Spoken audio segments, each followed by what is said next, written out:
Xin chào tất cả các bạn. Như mọi người đã biết, bộ tiêu chuẩn ISO 9001 rất dài và nhiều yêu cầu.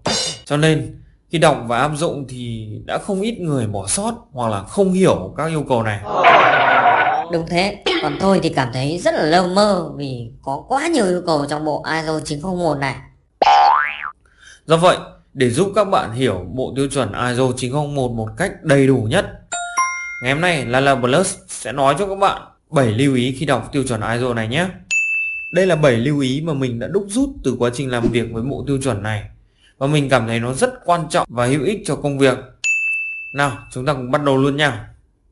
What we do here is go back.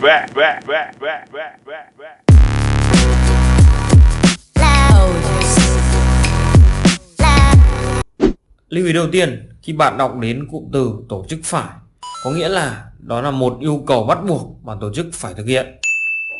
Ồ, thế thì nếu không có từ tổ chức phải thì chúng ta không phải làm à?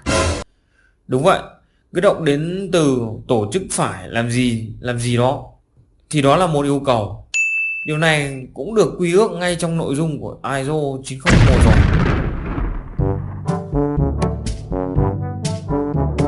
Trong lưu ý này thì bạn cũng có thể thấy ở đây đó là 3 từ vựng khác, đó là nên, có thể làm. Thì đó là sự khuyến nghị, lời khuyên và không bắt buộc. Lala ơi, thế thì sau khi xem hết bộ tiêu chuẩn này, tôi thấy điều khoản 4 tới điều khoản 10 thì tiêu chuẩn này mới có các yêu cầu. Còn lại các điều khoản 1, 2, 3 không thấy ông ạ. Đúng rồi, điều khoản 1, 2, 3 là lời giới thiệu, các chú thích, định nghĩa, kiểu như dạo đầu của bộ tiêu chuẩn ISO 9001 này. Cho nên sẽ không có các yêu cầu ở đây cả. Vậy thì tôi bỏ qua 1, 2, 3 nhé. Nhiều người cũng giống như ông đấy. Thấy người ta bảo không có yêu cầu thì là bỏ qua luôn cái phần 1, 2, 3 này. Đọc nhảy cóc lên đến điều khoản 4 luôn. Cơ mà kiến thức của phần 1, 2, 3 này lại rất nhiều và rất hữu ích khi đọc hiểu các điều khoản sau của tiêu chuẩn. Nhưng do họ bỏ qua nên nếu hỏi đến 7 nguyên tắc chất lượng này, tiếp cận theo quá trình này, suy nghĩ dựa trên rủi ro này thì lại không biết cái gì cả. Vì họ không đọc phải không? Đúng vậy. Các ông ơi, mấy cái nguyên tắc tiếp cận suy nghĩ dựa trên rủi ro đấy là cái gì đấy? Đây, đúng là ông cũng bỏ qua 1, 2, 3 này rồi. Thế thì ông phải vào kênh của tôi xem lại các video mà tôi đã làm đi, sẽ rõ ngay thôi. Lưu ý thứ hai, công ty và tổ chức không phải đáp ứng tất cả các yêu cầu mà ISO 9001 liệt kê trong tiêu chuẩn, mà tổ chức có thể bỏ qua một số yêu cầu. What? Ê Lala, vừa nãy lưu ý 1, ông bảo là các tiêu chuẩn mà ghi là tổ chức phải thì là yêu cầu và phải làm. Nhưng bây giờ ông lại bảo bỏ qua được. Thế là thế nào? Không hiểu gì luôn. Bình tĩnh, để tôi giải thích nhé. Đúng là chỗ nào ghi tổ chức phải là yêu cầu và bắt buộc phải làm. Tiêu chuẩn ISO 9001 có tất cả khoảng 101 cái câu tổ chức phải làm gì đấy. Tức là có 101 cái yêu cầu lớn. Tôi nói cái yêu cầu lớn tức là trong các yêu cầu lớn này có rất nhiều yêu cầu nhỏ khác. Ok, thì cơ bản cứ ít nhất là phải làm 101 cái đi. Nhưng mà trong 101 cái này có một số cái không phù hợp với tổ chức. Vì tổ chức không áp dụng được một cách khách quan thì tổ chức có thể bỏ qua, ngoại lệ, không áp dụng với điều khoản đấy. Vô lý. Không đáp ứng được thì là không làm được rồi. Còn bỏ qua, ngoại với trả lệ. Thế thì yêu cầu nào khó tôi bỏ qua hết nhá. Còn lại yêu cầu nào dễ thì tôi mới làm. Thế có được không? Không được. Sao mà không được? Ông bảo là có thể bỏ qua mà. Thì tôi bảo là bỏ qua được với những yêu cầu nào mà tổ chức không đáp ứng được một cách khách quan, chứ không phải là chủ quan theo tâm trạng như ông đâu. Thế ông lấy ví dụ đi. Ví dụ kiểu động vật nhé. Bây giờ còn chơi cả thế giới động vật nữa cả. Ông đã bao giờ thấy con cá nó trèo lên cây hái quả chưa? Ông đùa. Cá thì làm thế néo nào mà trèo được lên cây hái quả. Ngoi lên khỏi mặt nước đã chết còn người rồi, muốn gì trèo lên cây. Chưa thấy bao giờ luôn. Thế bao giờ thấy con khỉ nó ngủ dưới nước nhá? Đây, còn vô lý hơn. Khỉ thấy nước đã sợ vãi ra quần rồi, huống gì xuống nước để ngủ. Tôi chỉ thấy khỉ diễn xiếc lái xe thôi chứ chưa bao giờ thấy con khỉ nào ngủ dưới nước cả. Đấy, qua ví dụ ông có thể thấy làm sao mà bắt con cá trèo lên cây, con khỉ nó ngủ dưới nước được. Nếu bộ tiêu chuẩn ISO 901 là một bộ yêu cầu cho thế giới động vật, thì nếu áp dụng cho con cá, chắc chắn sẽ bỏ qua yêu cầu về trèo cây này, đi bộ, chạy nhảy. Còn nếu áp dụng cho con khỉ thì chắc chắn sẽ bỏ qua các yêu cầu về bơi lội, ngụp lặn. Vì khách quan mà nói, con cá và con khỉ không thể đáp ứng được, thỏa mãn được những yêu cầu này, vì nó không phù hợp và có thể bỏ qua. Và đây là trường hợp ngoại lệ. Ồ, hợp lý vãi. Cơ mà vẫn chưa hiểu lắm. Ông ví dụ phiên bản con người kiểu tổ chức đi. Đây, dạo này nảy số chậm nhỉ. Trở lại với tiêu chuẩn ISO 901 phiên bản con người nhé. Tiêu chuẩn ISO 901 này áp dụng cho tất cả các loại hình tổ chức, quy mô lớn nhỏ khác nhau phải không? Đúng rồi, áp dụng được tất.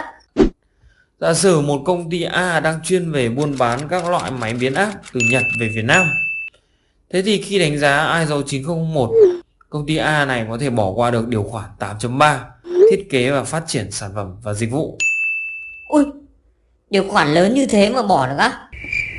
Đúng rồi, vì công ty này hoạt động trong lĩnh vực kinh doanh đó là trung gian, buôn bán mà thôi. Chứ họ có trực tiếp tạo ra sản phẩm máy biến áp đâu mà áp dụng. Như vậy họ sẽ được bỏ qua điều khoản 8.3 do điều khoản này không phù hợp với tổ chức, hay có thể nói là 8.3 không nằm trong phạm vi của tổ chức công ty A này. Nhưng đối với trường hợp công ty B sản xuất trực tiếp máy biến áp rồi bán cho công ty A thì lại phải đáp ứng yêu cầu của 8.3 này. Điều quan trọng nữa là nếu bạn không áp dụng điều khoản nào thì bạn phải giải thích được, chứng minh được cho auditor là không áp dụng được một cách khách quan.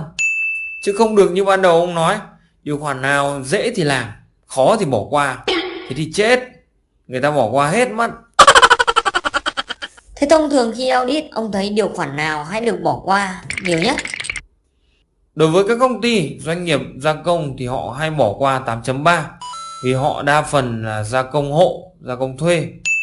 Còn bên thiết kế lại là các tổ chức thuê họ cơ. Ngoài ra, một điều khoản cũng hay được bỏ qua đó là 8.5.1 IF. Cụ thể thì các bạn có thể xem trong tiêu chuẩn. Lưu ý thứ ba, về hai từ duy trì và lưu giữ có ý nghĩa đặc biệt liên quan đến tài liệu và hồ sơ. Nếu điều khoản nào có từ duy trì thông tin dưới dạng văn bản thì có nghĩa là tổ chức đó phải có tài liệu để đáp ứng yêu cầu đấy. Còn nếu đọc đến đoạn mà điều khoản cần lưu giữ thông tin dưới dạng văn bản thì sẽ cần bắt buộc phải có hồ sơ. Ông ơi, thế tài liệu và hồ sơ khác nhau thế nào thế? Tôi biết là ông sẽ hỏi câu này mà. Hiểu một cách đơn giản nhé. Tài liệu là cái hướng dẫn quy định mà dạy cho ông phải làm thế nào. Còn hồ sơ là bằng chứng việc ông đã làm theo cái hướng dẫn đây không. Ví dụ đi đâu ơi? Bây giờ thích lấy ví dụ theo kiểu động vật nữa không? Thôi thôi, động vật éo gì mãi thế? Tiến hóa thành người đi ông ơi. Ok, vậy thì tiến hóa nhá. Ví dụ về thời học sinh đây. Ngày xưa ông học viết chữ lớp 1 kiểu gì đấy? Thì cô giáo dạy. Ai mà chả biết cô giáo dạy. Nhưng mà dạy bằng cách gì chứ? Có sách vở thì không? Có chứ, mẹ tôi mua cho tôi 2 quyển sách. Đó là quyển sách tiếng Việt và một quyển tập tô tập viết chữ. Rồi cô giáo dạy thế nào? Thì đến bài chữ A thì dở bài chữ A ra. Cô dạy cách đọc rồi viết theo sách. Thế xong thì ông viết vào đâu? Thì đương nhiên là vở tập viết rồi. Chả nhẽ tôi viết ra bàn à? Bảo vệ mà thấy nó đánh cho què tay. Đấy. Ở trong trường hợp này, tài liệu chính là quyển sách tiếng Việt. Còn hồ sơ chính là vở tập viết của ông. Sách tiếng Việt sẽ hướng dẫn cho ông cách viết thế nào. Vở tập viết là bằng chứng cho việc ông đã viết đúng theo yêu cầu của sách hay không. Để căn cứ vào đó, cô giáo còn biết ông có làm bài tập hay không, có làm thì làm sai hay đúng, Nếu sai thì đưa ra hành động khắc phục correction kịp thời chứ. Ồ, ví dụ thú vị đấy. Đó là tôi lấy ví dụ đơn giản để mọi người dễ hình dung thôi. Còn đối với tổ chức, công ty thì tài liệu ở đây đó chính là các quy trình, văn bản, thủ tục. Đó là các văn bản hướng dẫn cho mọi người cách thực hiện, cách làm quá trình đó một cách đúng đắn và khoa học. Còn họ có làm hay không thì thể hiện qua hồ sơ, tức là các form, bảng biểu, check sheet, checklist hàng ngày, hàng tuần, hàng tháng mà họ sử dụng. Cho nên trong các điều khoản mà ông thấy nó cứ bảo tổ chức phải duy trì thông tin dưới dạng văn bản thì đó là yêu cầu bắt buộc công ty ông phải viết ra quy trình, thủ tục phục vụ cho quá trình đấy. Ví dụ như điều khoản 5.2.2 này, 6.2.1, 7.2 chẳng hạn. Còn yêu cầu lưu giữ thông tin dưới dạng văn bản thì là phải có hồ sơ để chứng minh đã thực hiện và triển khai theo đúng kế hoạch. Đó là các điều khoản 7.1.5.2, 7.5.3.2, 8.1, 8.3.4 và 8.5.6 vân vân nữa. Như vậy là ngày hôm nay là Lâm Plus đã trình bày 3 trong 7 lưu ý khi đọc hiểu tiêu chuẩn ISO này rồi. Thứ nhất đó là tổ chức phải thì có nghĩa là một yêu cầu bắt buộc phải làm. Thứ hai, nếu như điều khoản nào, yêu cầu nào không phù hợp với tổ chức thì có thể bỏ qua nhưng phải giải thích được một cách rõ ràng và khách quan. Lưu ý thứ ba, từ duy trì thông tin dưới dạng văn bản có nghĩa là phải có tài liệu. Lưu giữ thông tin dưới dạng văn bản thì là phải có hồ sơ. 4 lưu ý còn lại thì mình sẽ trình bày ở phần 2 nhé. Hẹn gặp lại mọi người ở video sau nha. Bye bye. Savannah, I'm coming home. Savannah, we'll never be alone. Savannah.